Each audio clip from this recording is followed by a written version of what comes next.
There's certain people that society has completely given up on them, and they have no one. They absolutely have not a soul. I didn't care if I died, you know, and nobody would talk to me. A lot of us people that are homeless, we've done awesome things, but there's been some tragedies in our life that has taken us in a different direction. So it was like the spiral just began, and I didn't think I deserved anything good in life.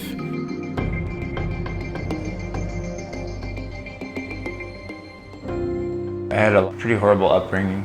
Both parents were abusive physically, emotionally, product of sexual abuse. You know, I had a lot stacked against me growing up, so.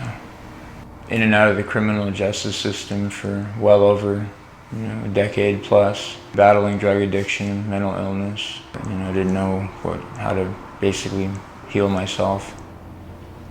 I've almost been beaten to death by a piece of rebar. I remember it was raining, and that's the first thing I thought. And it's like, well, it's gonna rain when I die. It looks like I'm gonna die tonight, so. The blessing in disguise, as I call it, I got arrested. Went to jail for about 2 months. It was just in time. I don't think I could have made it out there much longer. A lot of folks who are living on the streets have experienced trauma in their lives from when they were children all the way until last night. There is an amount of distance that we like to put between ourselves and people who are on the streets. It's uncomfortable, it's sad, it's hard to watch and hard to see. People frequently talk about how no one looks me in the eye. No one ever says hello. The trauma of homelessness is a very difficult thing to overcome. In my life, I've been a bluebird, and after the bluebirds, I was in the Campfire Girls, and I did plays at the Opera House. I also was a junior Democrat when Jimmy Carter was running. I was molested by an uncle, and so that's where my drug use started. I thought I was dirty. It was like the spiral just began, and I didn't want to feel anything because it was just like one thing after another took place in my life. Addiction got worse, and I ended up getting arrested. And when I went to jail, being in jail for 85 days, it was like, okay, you know what? You have to do something different. And that's when I hit bottom, and it's like, you need to change your life around. You're 50 years old, you don't have time to give to the court system. It's like, get it together. We are a leader in King County in alternatives to incarceration. We have great programs that allow people to go right into drug treatment, into mental health treatment.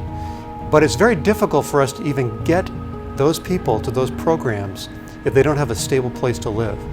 It's not enough to simply arrest everyone, but there needs to be a multi-pronged approach. And part of that puzzle is stable housing. Housing such as Plymouth supplies is critical to getting people on their feet. Are you ready? Are you ready? 3, 2, 1, get it! B9.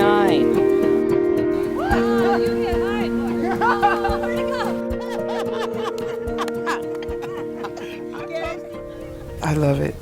It's nice, it's comfortable, and it's peaceful, and someplace that I call home, and my granddaughter gets to spend time with me. And now, to say my life has made a big turn. I am a board member, of Plymouth Housing, and I volunteer at the Essential Supply Center for Plymouth Housing. Don't have the anger issues I used to have now that I am comfortable and have a safe place. We know that Housing First works. We really believe in meeting people where they are and bringing them inside, bringing them home, and then starting to work on a lot of the issues that they face.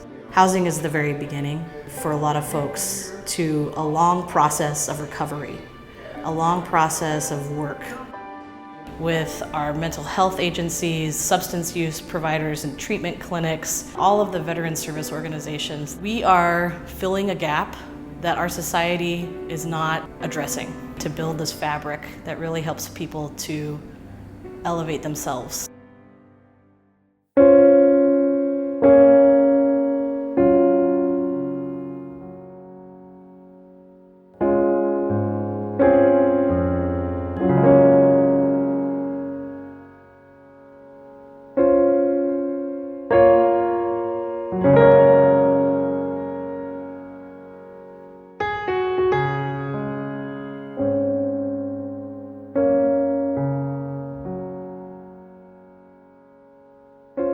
Anybody who faces homelessness, you could know them.